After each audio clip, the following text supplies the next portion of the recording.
들어가게 됐습니다. 물론 지금까지 계속해서 반복적으로 욥과 그의 친구들, 욥을 위로하러 왔던 친구들의 어떤 그 서로 이렇게 논쟁하는 그런 내용들이 이어지고 있습니다. 물론 앞으로도 당분간 계속 좀 또 이어질 텐데요. 오늘은 이제 소발이라고 하는, 그러니까 대표적으로 엘리바스, 빌닷, 소발 이렇게 세 명이 이제 현재로서 알려져 있잖아요. 그러니까 그 중에 이제 마지막으로 말했었던 소발이 두 번째로 이제 말을 하게 되는 겁니다. 욥의 답변. 어떻게 보면 빌닷의 그 질문에 답했던 욥의 대답을 듣고 다시 한 번 더 이제 소발이 표현을 하게 됩니다. 그래서 이 욥의 배경들을 살펴보시면 물론 욥도 이방 민족 가운데 있는 인물이었잖아요. 그렇다고 하나님에 대해서 알지 못하는 인물은 전혀 아니었고, 그럼 마찬가지로 친구였던 엘리바스도 그렇고 오늘 나오는 소발도 그렇고 어떤 면에서는 하나님이 누구신지 알면서도 동시에 이방 민족이었다라는 그런 차원에서 보면 그 지역에 있었던 어떤 그런 중요한 논리들 그리고 중요한 교훈들 이런 것들을 은연중에 이제 몸에 뵐 수 있어요. 그러니까 예를 들면 그런 겁니다. 우리나라가 어느 문화권이요? 뭐 불교 문화권이라고 말할 수도 있지만 조선시대 이후로는 대한민국은 유교 문화권이잖아요. 그러다 보니까 그냥 대한민국 사람들에게는 이 유교적 문화관이 그냥 쑥 몸에 들어와 있어요. 어느 정도는 다 들어와 있습니다. 그래서 그게 뭐 장점도 있고 단점도 있을 수 있지만 그러다 보니까 그리스도인이 된 이후에도 어떤 그런 유교적 그런 사고들이 여전히 남아있죠. 남아있다 보니까 어떨 때에는 내가 말씀을 말하는 것 같고 하나님의 뜻을 말하는 것 같은데도 내가 의도하지 않았다 할지라도 어떨 때는 의도할 수도 있었겠죠. 의도하지 않았다 할지라도 어떤 이 유교적인 사고가 밑바탕에 그냥 깔려져서 마치 이게 하나님의 말씀인 것처럼 표현되는 경우도 있다라는 겁니다. 왜 이런 말씀을 드리냐면 소발도 그렇고 나머지 친구들도 마찬가지고 욥조차도 본인들은 하나님의 말씀을 한다고 해요. 그러니까 내가 아는 하나님의 말씀은 이런 거야. 내가 아는 하나님의 뜻은 이런 거야 라고 말을 하지만 그 바탕에 깔려져 있는 사고들은 하나님의 말씀으로부터 좀 멀어진 내용들이 많이 있다라는 거예요. 그래서 특히나 뭐 우리가 이제 계속 말하고 있었던 비판했었던 인과응보 사상이라든지 이건 세상에서 갖고 있는 거거든요. 우리가 세상에 살아가면서 다른 사람에게 잘하면 나도 복을 받을 거고 내가 다른 사람에게 아주 그냥 심술을 부리고 못되게 하면 나도 응당한 보응을 받을 것이다. 그러니까 사람들은 늘 그걸 기대하고 살아요. 그렇게 되길 바라고. 근데 하나님의 말씀은 어떻게 보면 그걸 뛰어넘죠. 당연히 하나님은 악인을 그렇다고 기뻐하시는 분은 당연히 아니란 말이에요. 그럼에도 불구하고 우리가 생각해야 될 것은 하나님은 어떤 면에서는 우리가 보기에는 마치 악인을 그냥 내버려 두시는 듯하게 보이기도 한다라는 거죠. 그래서 저 사람들은 저렇게 믿지 않는 사람들은 또 하나님을 욕되게 하는 사람들을 왜 하나님 그냥 내버려 두실까? 저 사람들은 왜 저렇게 잘 살고 세상에서도 떵떵거리면서 살게 내버려 두셨을까? 늘 이런 부분을 갖고 우리가 이해를 못 하잖아요. 그러니까 그랬을 때 하나님이 늘 우리에게 말씀하시는 성경을 통하여서 하시는 말씀이 뭡니까? 너희가 어떤 대상인지 그리고 그들이 지금 무엇 때문에 그렇게 살아가고 있는지에 대해서 알려주시는 거예요. 그래서 그리스도인들은 일반적인 어떤 세상적 가치관을 가지고 사는 것이 아니라 하나님이 우리에게 주신 말씀을 통하여서 알게 하신 그 내용을 가지고 사는 거예요. 정말 우리에게 있어서 축복은 뭡니까? 물론 자녀가 당연히 잘 돼야 되겠죠. 뭐 먹고 사는데 문제 없어야 되겠죠. 그럼에도 불구하고 가장 큰 축복은 하나님이 나와 함께 하신다라는 거예요.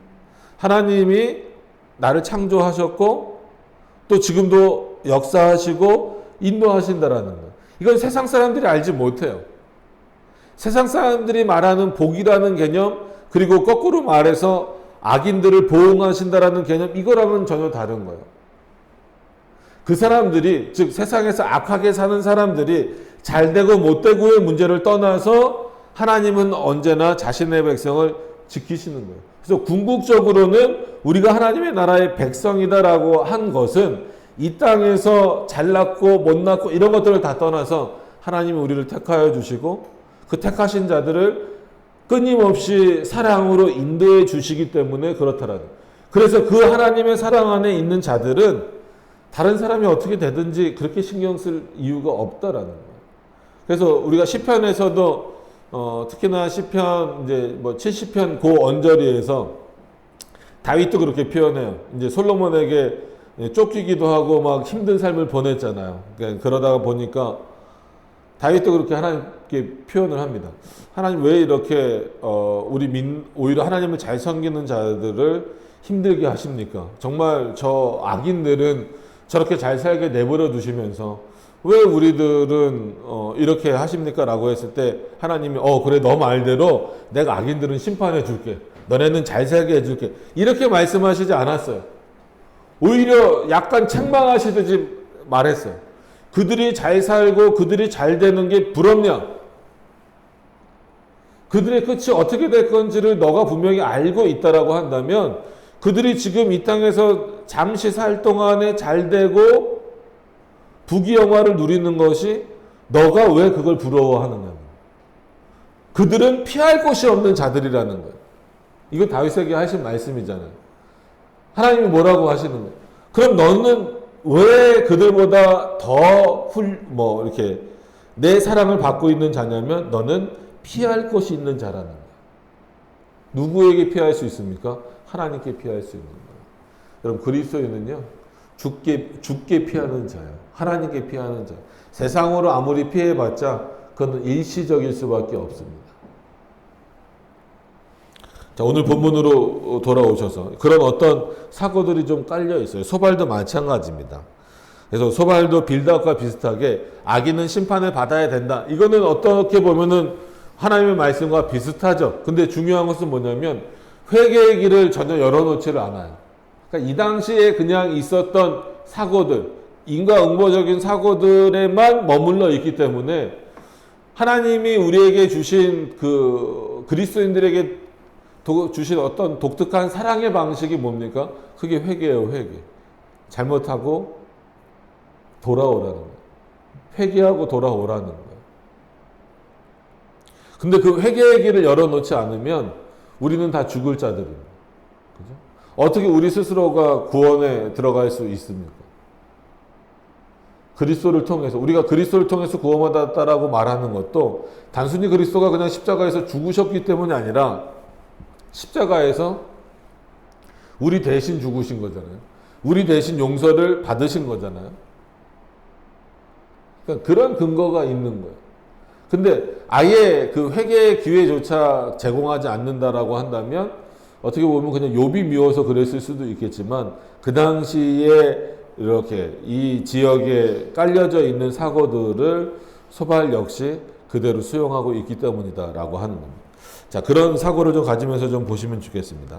20장 1절부터 보시죠. 나아만 사람 소발이 대답하여 가로되 그러므로 내 생각에 내게 대답하니 이는 내가 내 중심이 초급함이라. 빨리 급하게 지금 너에게 하고 싶다. 뭘 말하고 싶다.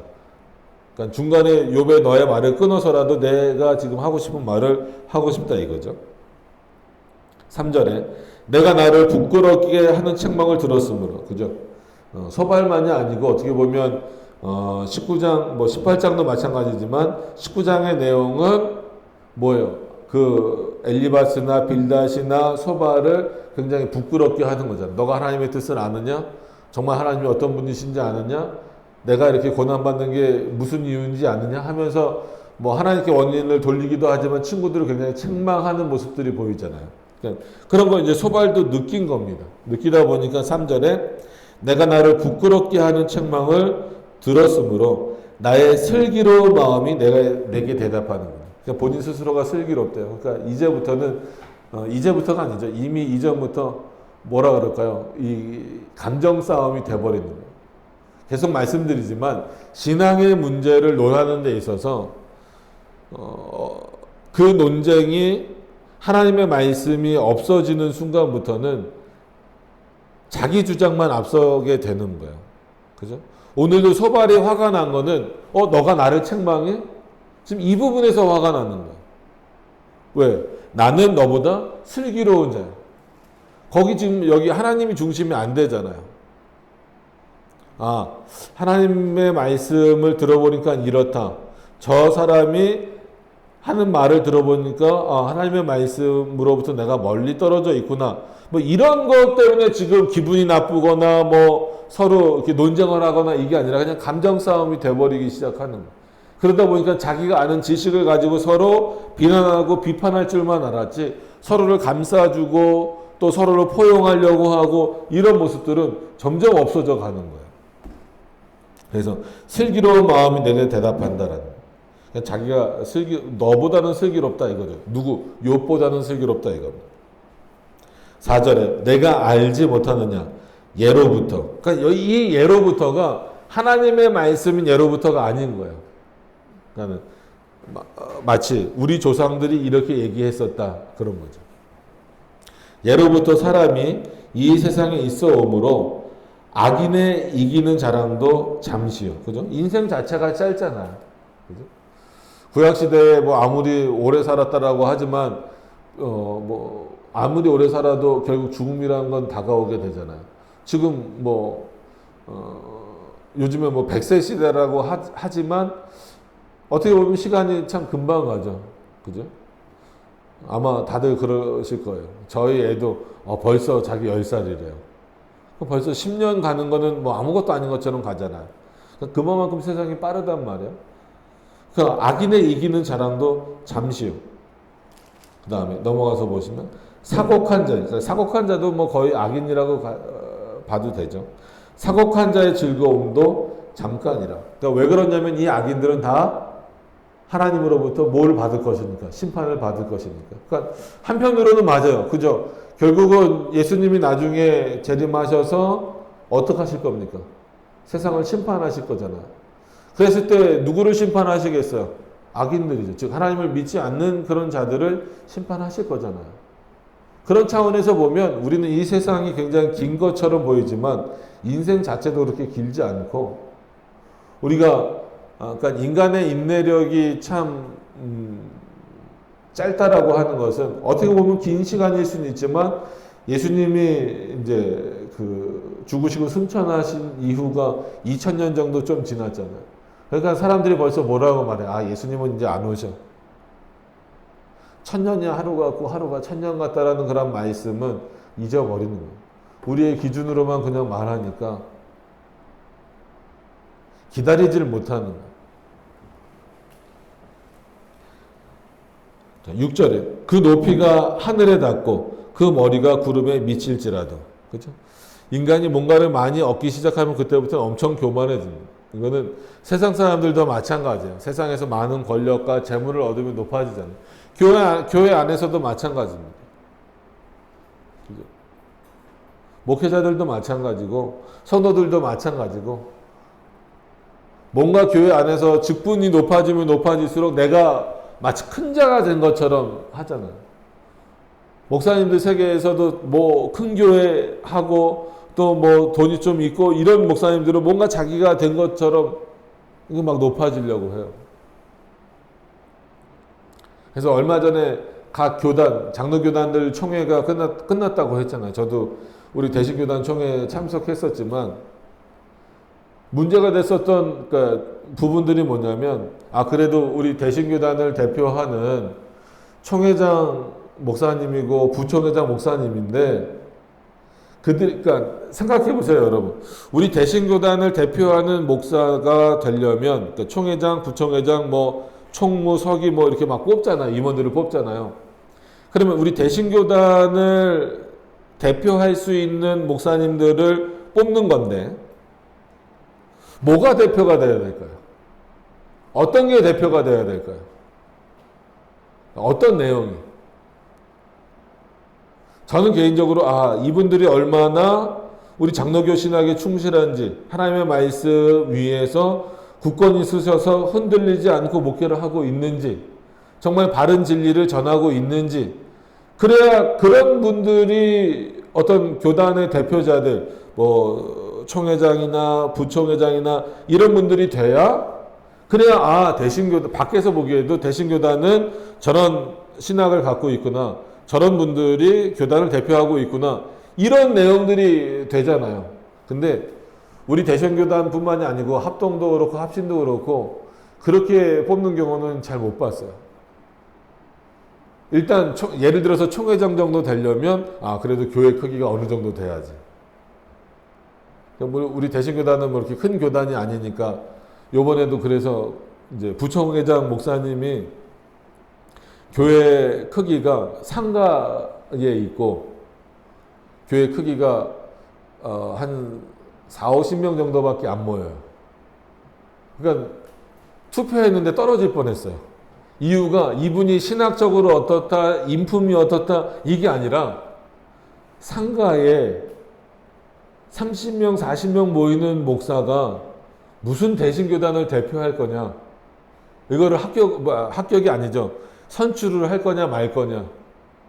그러니까 이 목사님이 나와서 자기가 대출을 받아서라도 뭐 총회에다가 돈을 내겠다. 뭐 이런 걸로 해갖고 그러니까 과반수가 넘어야 되거든요. 그러니까 총회장은 3분의 2가 돼야 되고 부총회장은 그 과반수가 넘어야 되는데 10몇 표로 간신히 됐어요.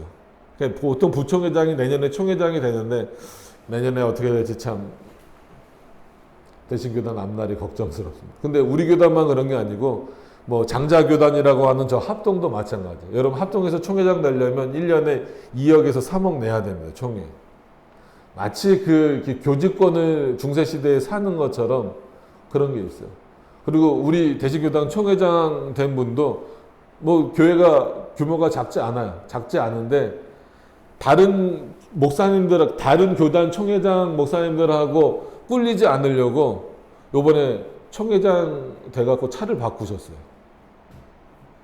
그러니까 논리가 그거예요. 가뜩이나 교단도 작은데 이제 총회장들이 다 새로 바뀌셨으니까 이제 합동 총회장도 만나러 가셔야 되고 고신 총회장도 만나러 가셔야 되고 합신 총회장도 만나러 가야 된단 말이에요. 근데 저처럼 스타렉스 끌고 가면 면이 안 쓴다는 거예요. 왜냐하면 총회장 목사님들은 대부분 못 하는지 아세요? 대부분 제니시스예요. 아니면 뭐 벤츠 이런 거. 그러니까 최소한 거기 꿀리지 말아야 된다고 그랜저를 새로 뽑으셨대요. 그러니까 사람들이 아니 제니시스를 뽑아야지 그랜저 갖고 되겠냐 이거. 아니 그 합동 총회장이랑 다 뭐 어디 합신 총회장이랑 고신 총회장이랑 최소한 다 제니시스 타고 올 텐데 아니 대신교단 총회장이 그랜저 타고 가면 되겠냐. 여러분 그랜저가 요즘에 얼마인지 압니까? 4천만 원 넘게 줘요 사요.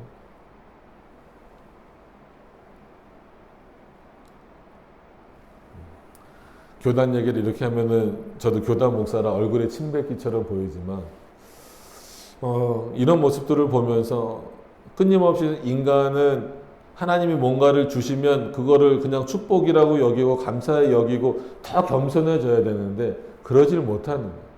받으면 받을수록 주신 자를 잊어버리고 더 교만해지는 거예요. 그러니까 여기도 그러니까 마치 바벨탑을 쌓듯이 그 높이가 하늘에 닿고 그렇잖아요. 바벨탑도 결국 뭐예요? 이 탑을 쌓아서 누구에게 가겠다는 거예요?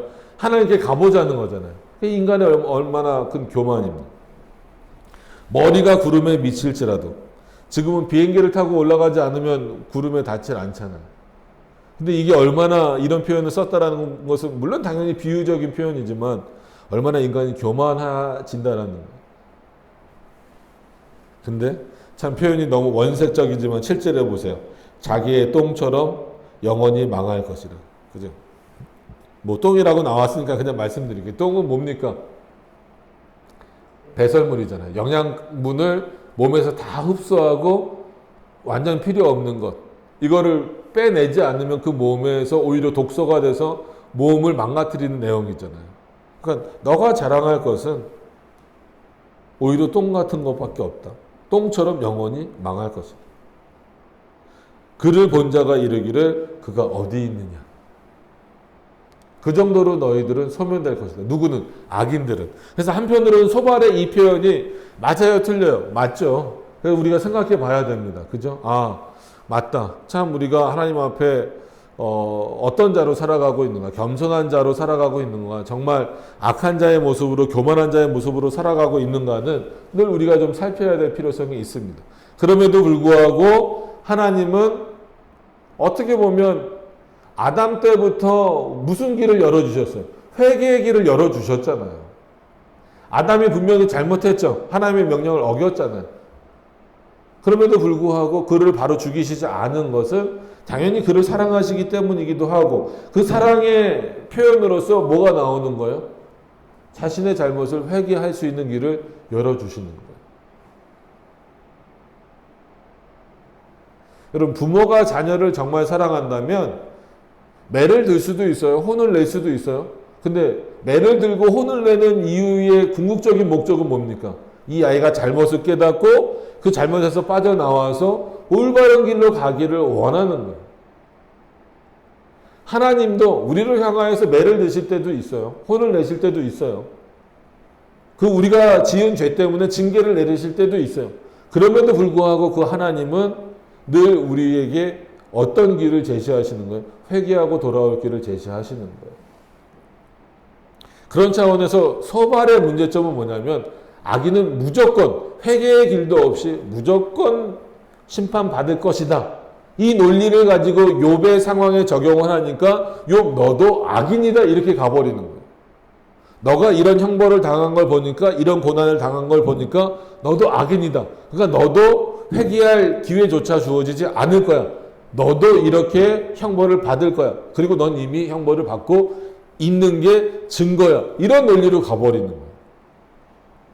이거는 좀 우리가 조심해야 됩니다. 그래서 교회 안에서도 갑자기 어려움에 처하는 분들이 생길 수 있어요. 경제적으로 어려움이 처할 수 있고, 또 뭐 몸이 안 좋을 수도 있고, 이런 분들을 향하여서 그거 당신 죄 있어서 그래. 당신 하나님 앞에 잘못했기 때문에 그래. 이렇게 그냥 막 몰아붙이면 그거는 잘못된 겁니다. 분명히 권면하고 어떤 뭐랄까요, 정죄하고는 다른 거예요. 정말 우리가 하나님 앞에서 잘 살았는지 한번 우리 스스로를 좀 잘 돌이켜 봅시다. 우리가 이렇게 경제적으로 어려움이 갑자기 생긴 것도, 아니면 뭐 육체에 어떤 어려움이 생긴 것도, 혹시 우리가 하나님의 뜻대로 살지 않아서 하나님이 내리시는 형벌일 수도 있으니까 우리 한번 좀 우리 삶을 좀 잘 돌이켜 봅시다. 이렇게 권면으로 하는 거하고, 당신이 지금 이런 어려움에 갑자기 쌓인 거는 죄 때문이야. 회개를 하든지, 아니면 당신은 그냥 이 벌 받는 걸로 끝날 거야. 이렇게 해버리면 이건 정죄죠, 정죄.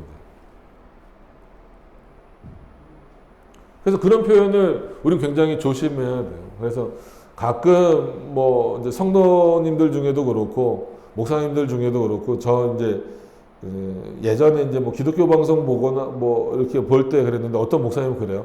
암에 걸리는 거는 하나님 앞에 죄를 져서 걸린다. 여러분, 우리나라에 암 환자가 얼마나 많은데. 목사님들도 암에 엄청 많이 걸리잖아요. 성도님들도 암에 엄청 많이 걸리잖아요.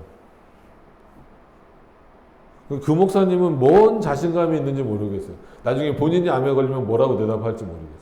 그러니까 이런 논리로 끌고 가서는 안 된다는 거예요. 근데 생각보다 우리 안에 그런 게 있어요. 나는 괜찮은데 다른 사람은 아니야. 나보다 부족해. 그래서 어떤 면에서는요, 특히나 진리의 내용을 적용할 때는요, 자기 자신에게는 굉장히 엄밀하게 적용을 해야 돼요. 그러나 다른 사람들을 향하여서는 좀 관대할 수 있어야 됩니다. 근데 그러지 못한 경우가 많죠. 오히려 자기에게는 굉장히 관대해요. 자기가 좀 실수하거나 잘못하거나 이런 부분에 있어서는 그럴 수도 있지. 근데 다른 사람들이 뭔가 좀 잘못하고 제대로 안 하면 어떻게 그럴 수 있냐고 막 이런 어떤 분위기예요. 그것은 옳지 않습니다. 오히려 진리의 내용이 뭔지를 분명히 안다면 내 자신 먼저 내가 정말 진리에 있는지, 이제 고린도 전서과 후서에 나와 있는 것처럼 너희가 믿음에 있는지 시험하여 보라. 과연 내가 믿음 안에 올바로 서 있는지, 그건 다른 사람을 시험하라는 것이 아니고 내 자신을 먼저 하나님의 말씀 앞에 확인해 보라는 거예요. 근데 욥기를 보면 그런 내용이 안 나오잖아요. 그죠? 엘리바스도 그렇고 빌닷도 그렇고 소발도 그렇고 욥을 비판하기만 하지. 또 욥은 친구들을 비판하기만 하지 자기 모습을 먼저 돌아보는 것은 없어요. 다 표현할 때 자기 욥은 끊임없이 나는 의롭다라는 것만 먼저 내세우는 거예요. 엘리바스도 그렇고 오늘 소발도 뭐라 그래요? 나는 슬기로운 자라는 거예요. 그러니까 욥의 입장에서 보면 친구들은 악인이고 자기는 의로운 사람이고 또 친구들 입장에서 욥을 보면 자기네들은 슬기롭고 온전하고 완전한 자인데 욥은 악인이고 이러니 무슨 서로 위로가 되고 대화가 되겠습니까? 오히려 그런 과정 가운데 하나님의 말씀이 왜곡되는 경우가 훨씬 더 많아요. 그러니까 특히 우리 믿는 사람들 사이에서도 그리스도인들 사이에서도 이런 부분들을 참 조심하셔야 됩니다. 물론 우리가 그리스도를 통하여 의롭게 되었죠. 그가 우리에게 슬기로운 마음도 주시고 지혜도 주시는 분인 거 맞습니다. 그렇지만 나만 그 지혜를 누리고 나만 그 슬기로움을 누린다라고 생각하시면 안 돼요. 하나님이 나에게 은혜를 주셨다면 다른 성도에게도 다른 사람에게도 하나님은 은혜를 주시는 분이에요. 하나님이 나를 용서해 주셨다라고 한다면 다른 사람도 하나님은 용서해 주시는 분이다라는 거예요. 그러니까 이런 부분들을 우리가 좀 쉽게 놓치면 안 됩니다. 자, 조금 더 이제 오늘 19절까지 또 가야 되니까 보시죠. 8절입니다. 그는 꿈같이 지나가니 다시 찾을 수 없을 것이요 밤에 보이던 환상처럼 쫓겨가리니 그를 본 눈이 다시 그를 보지 못할 것이요 그의 처소도 다시 그를 보지 못할 것입니다. 그러니까 어떻게 보면 그라고 호칭하긴 했지만 지금 마치 누구를 빗대어 얘기하는 것처럼 보여요. 그죠? 욥을 빗대는 것처럼 보이죠. 욥이 얼마나 많은 것들을 가졌습니까? 그죠? 너무 풍성한 걸 많이 가졌잖아요. 물질적으로도 그렇고 어떤 명예적인 것도 그렇고 자식도 많았고 아주 그냥 그런 명예가 많았는데 너가 가진 것들이 어떠냐? 꿈같이 지나가지 않았냐? 지금 자기 몸을 기와장으로 벅벅 긁고 있어야 되는 상황에서 예전을 회상한다라고 보세요. 아, 내가 예전엔 이렇게 좋았는데, 내가 예전엔 이렇게 풍성했는데, 그런 일들이 꿈 같잖아요. 그래서 이제 뭐 연세가 있는 분들한테 물어보면 어떻게 사셨어요? 그러면 아, 내가 참 젊을 때는 이랬는데, 내가 젊을 때는 이런 일도 하고 이런 일도 했는데, 그게 마치 어떤 것처럼 표현해요. 아, 막 꿈속에서 뭔가를 이렇게 보는 것처럼 표현을 하잖아요. 그러니까 그만큼 빨리 지나간다는. 10절에도 그의 자녀들은 가난한 자에게 은혜를 구하겠고 그도 얻은 재물을 자기 손으로 도로 줄 것이며 그 그러니까 뭐 어떤 기세등등함 뭐 이런 거죠. 청년같이 강장, 이거는 뭐 어렵다라고 생각하시면 한참 어려운데 비슷한 표현으로서는 뭐냐면 그 자양강장제 뭐 이렇게 생각하시면 돼요. 그때 쓰는 강장이에요. 그러니까는 이렇게 몸이 아주 이렇게 건강해진다는 거예요. 그 왕성해진다 이거예요. 그 기골이 청년같이 강장하나 그 기세가 그와 함께 흙에 누우리라. 그러니까 너희들이 아무리 그렇게 살았어도 너희 자녀들이 가난한 자에게 은혜를 구한다는 건 뭐예요? 뭔가 진짜 한마디로 빌어먹는 어떤 그런 삶이 될 것이고 너가 얻은 재물이 다 돌아갈 것이다라는 것은 없어질 것이다라는. 너가 아무리 기골이 청년 같고 강장하다라고 하더라도 그 기세는 결국은 흙에 누울 것이다라는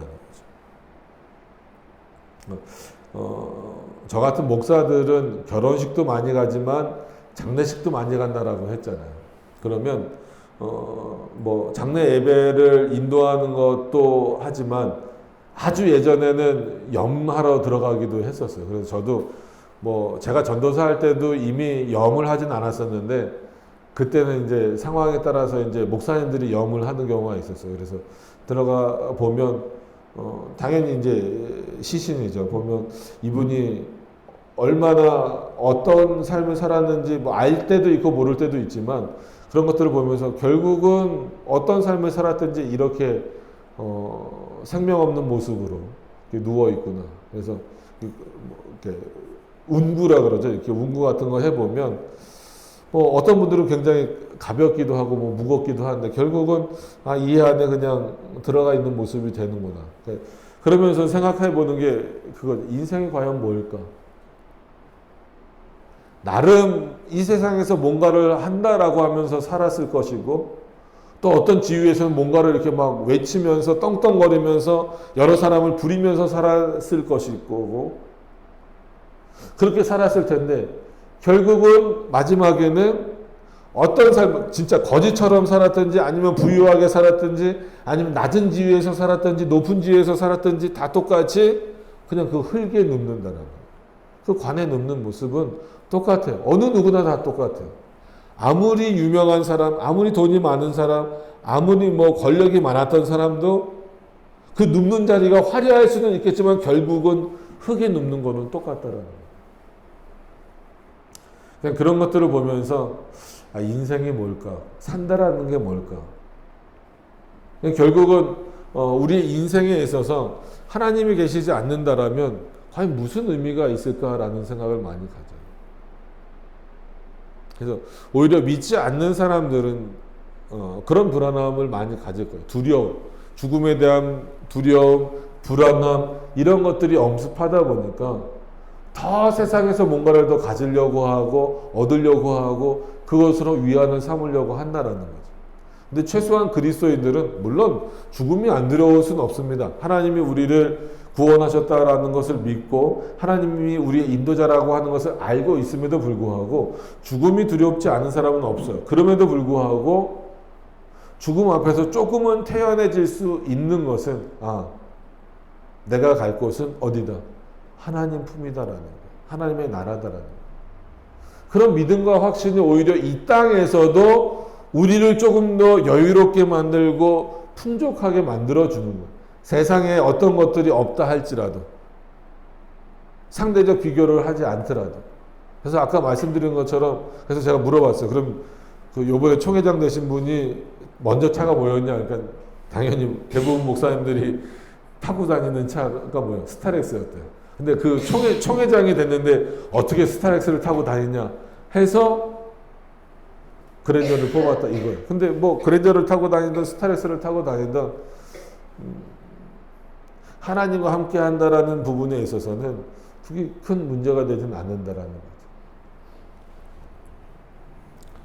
자, 12절로 넘어가서 보실게요.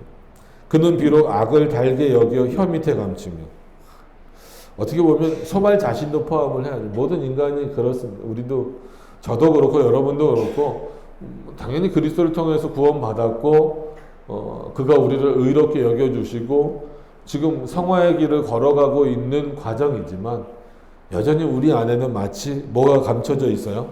악한 그 본성이 감춰져 있잖아요.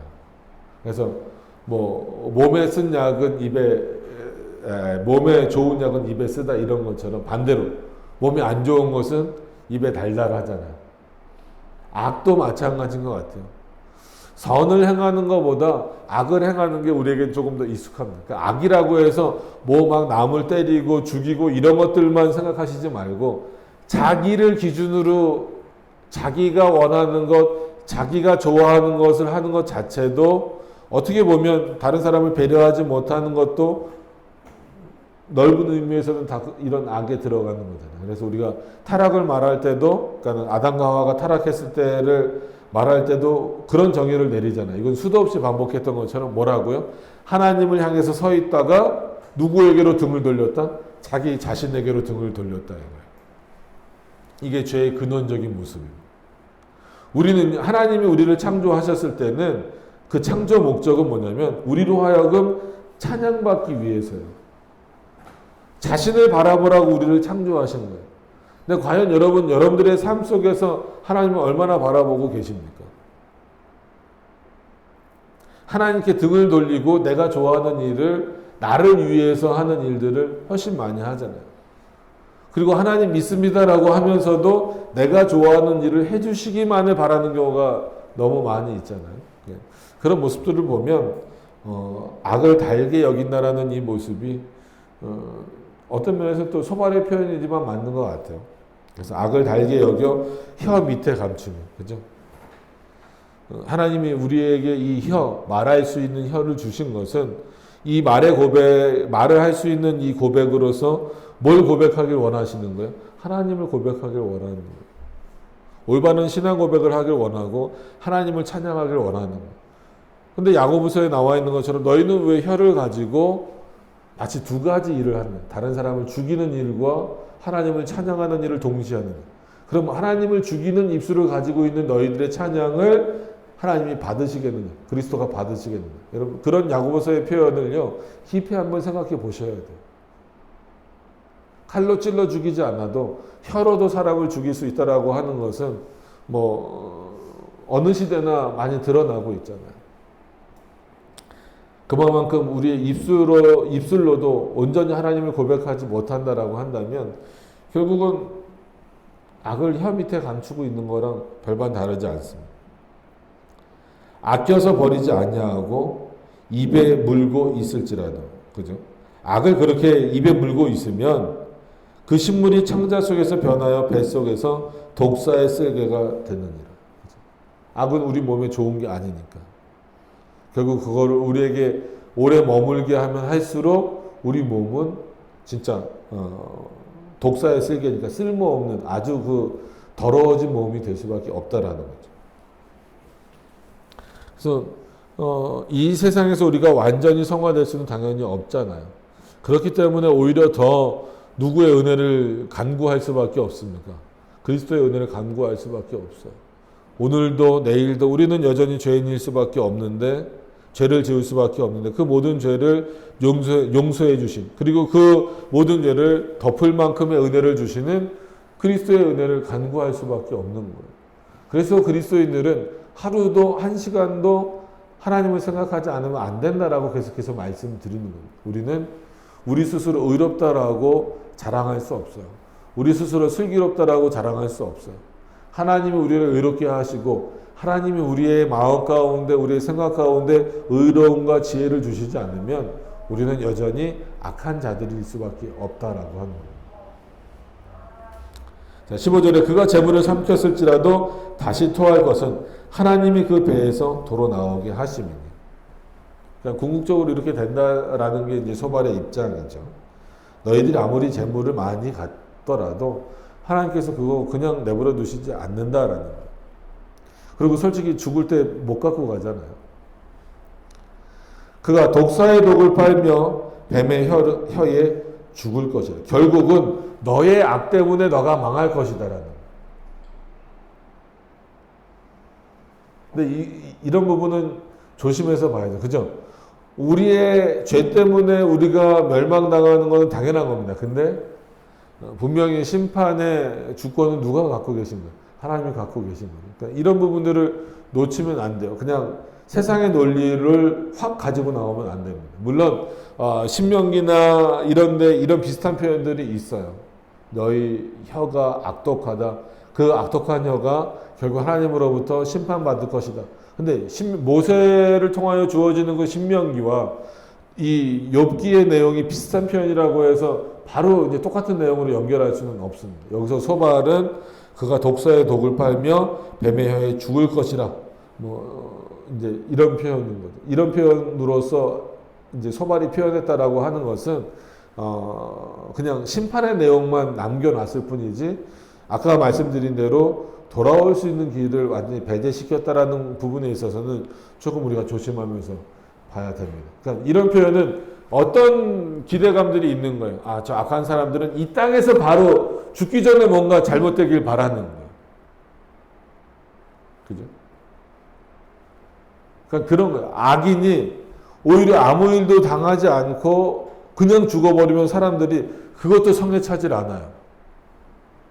뭔가 악인은 우리 마음의 성에 차게 악하게 죽어야 될 것 같고 비참하게 죽어야 될 것 같잖아요. 그러니까 영화나 이런 것들 보세요. 악인이 어떻게 죽습니까? 그냥 악인이 갑자기 갔다가 심장마비로 죽는 경우 별로 없어요. 그죠? 사람들이 어디서 통쾌함을 여깁니까? 악한 역할을 맡은 그 사람이 아주 비참하게 죽을 때 사람들은 거기서 뭘 느껴요? 통쾌함과 희열을 막 느끼잖아요. 그러니까 이런 기대감을 가지고 있는데 그리스도인들은 조금 그런 생각에서 좀 벗어나셔야 돼요. 하나님의 심판은 우리가 원하는 것처럼 그런 차원의 심판이 아닙니다. 오히려 하나님과 함께하지 못한다라는 것이 가장 심판의 핵심이거든. 바로 복의 핵심은 그럼 뭐예요? 하나님이 우리와 함께 하신다라는 거예요. 내가 어느 집에 살고 어느 정도의 음식을 먹을 수 있고 어느 정도의 차를 탈 수 있다가 행복의 기준이 아니고 하나님이 나와 함께 하시느냐 안 하느냐가 행복의 기준이어야 되고 우리가 복된 삶의 기준이어야 되는데 여전히 우리도 세상적인 기준에 빠져 있는 경우가 많이 있기 때문에 문제입니다. 소발은 약간 그쪽으로 자꾸 흘러가는 거예요. 17절도 보시면 오늘은 이제 19절까지만 보겠습니다. 29절까지 가면 너무 또 시간이 많이 가니까 17절부터 볼게요. 그는 강 곧 꿀과 엉긴 젖이 흐르는 강을 보지 못할 것이요. 그러니까 아예 회복의 길이 없다라는 거예요. 너희는 심판 당해서 죽었으니까. 어떻게 보면 가나안 땅으로 비교되는 젖과 꿀이 흐르는 땅은 궁극적으로는 어딥니까? 하나님의 나라잖아요.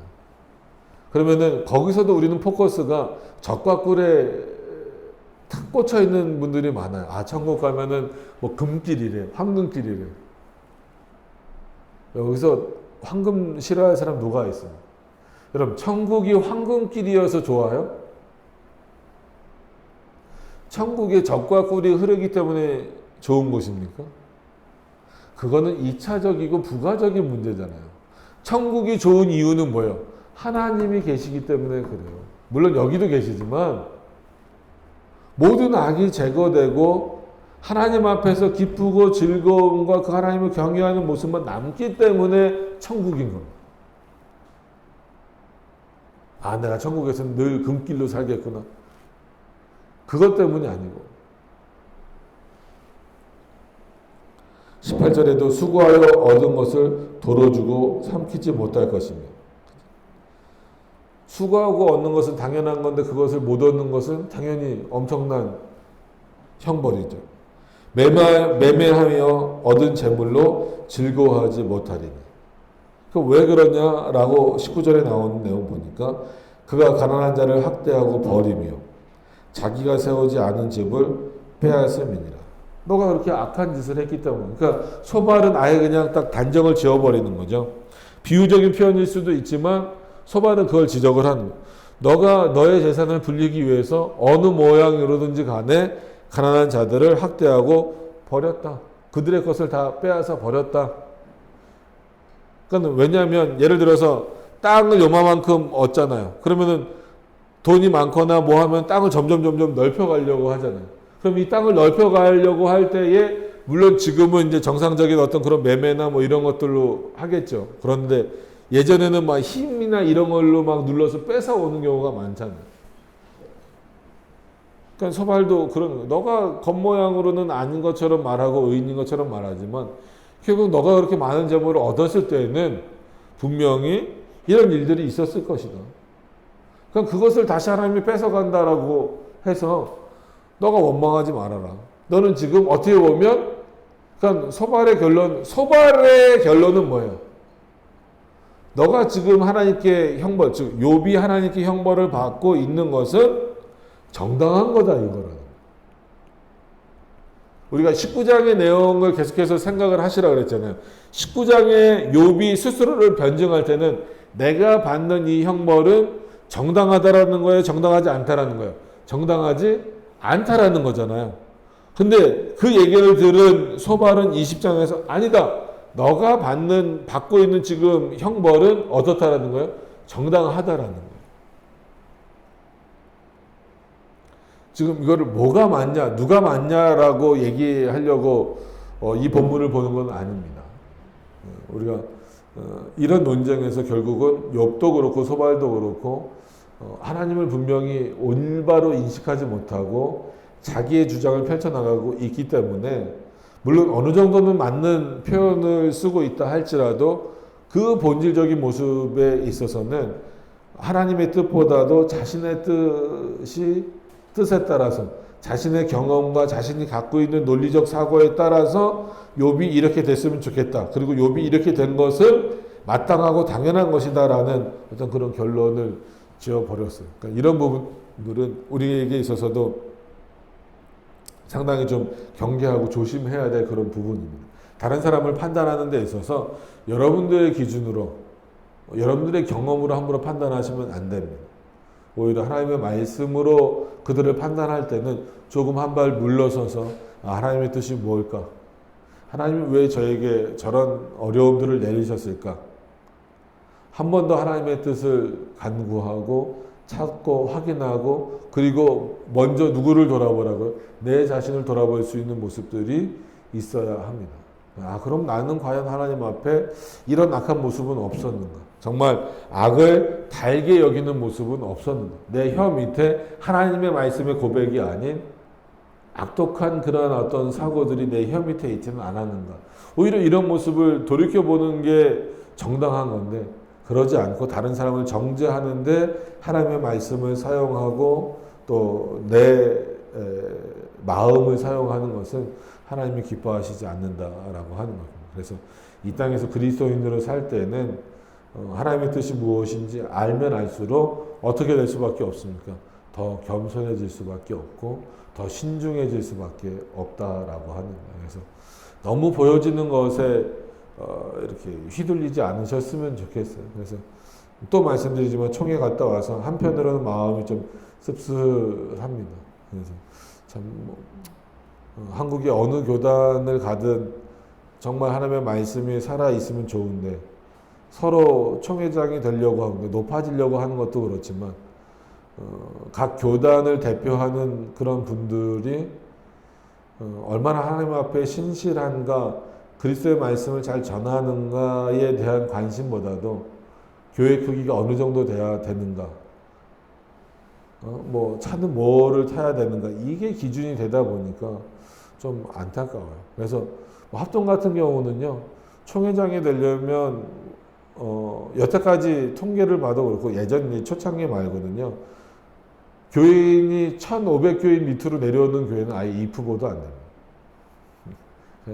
좀 그런 시대가 됐어요. 그러니까 그런 시대일수록 다시 한 번 더 말씀 안에서 산다는 거 이게 뭔가를 한 번 더 깊이 생각해 보실 수 있는 여러분들이 되셨으면 좋겠습니다. 그래서 참고로 우리 교단도 총회장이 되려면 8천만 원을 내야 돼요. 저는 절대 못 될 것 같아요. 8천만 원이 어디 있어요? 있어도 총회에 낼 마음은 그런 식이라면 전혀 없어요. 물론 총회 당연히 헌금으로 운영이 돼야 하는 게 맞는 것이지만 그렇게 돈을 내고 마치 총회장직을 사는 듯한 어떤 느낌들은 저는 개인적으로는 아니라고 생각을 합니다. 그런 모습들을 잘 확인하셔서 우리 안에 혹시 그런 교만함의 모습들은 없는지 탐욕의 모습들은 없는지 확인하실 수 있기를 바랍니다. 기도하겠습니다.